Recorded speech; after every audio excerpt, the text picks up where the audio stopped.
आणि त्या कमिटीवर रमेशदादांचा मुलगा चेतन पाटील सदस्य आहेत आणि त्यांनी त्या कमिटीच्या अहवालावर डोळे लावून सही केले. मित्रांनो, आता चेतनदादा पाटील हे वकील आहेत, तर यांनी ते वाचायला पाहिजे होतं आणि नंतरच सही करायला पाहिजे होती.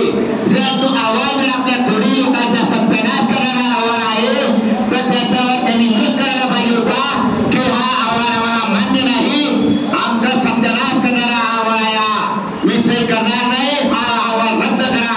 परंतु हे असं ते त्यांनी सांगितलं नाही. मित्रांनो, सही केली आणि नेमका आता त्या अहवालाची अंमलबजावणी आता सुरू झालेली आहे. त्या अहवालामध्ये म्हटले आहे की आतापर्यंत आपल्या समाजामध्ये ज्यांना व्हॅलिडी मिळालेली आहे हजारोच्या संख्येने, जळगाव जिल्ह्यामध्ये 1000-1500 व्हॅलिडी असतील लोकांच्या, तर त्यांना सुद्धा मोठा धोका निर्माण होणार आहे. कारण चुकीच्याने बोलणार नाही, बोलू द्या बोलू द्या त्यांना. चुकीचं बोलणार मित्रांनो.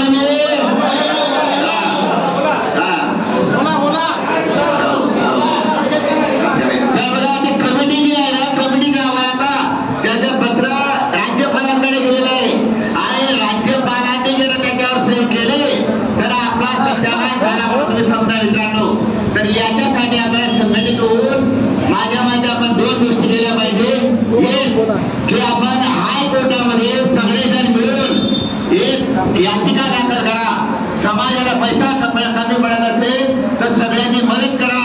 100 रुपये, 500 रुपये, 1000 रुपये, 10,000 रुपये ज्याची परिस्थिती असेल त्याप्रमाणे पैसे जमा करून हायकोर्टामध्ये केस दाखल करा. हे पहिलं काम करा. मित्रांनो, माझी कळकळीची विनंती आहे. नंतर दुसरं काम असं करा, दुसरी लढाई आपल्याला रस्त्यावरची लढाई लढावं लागणार आहे.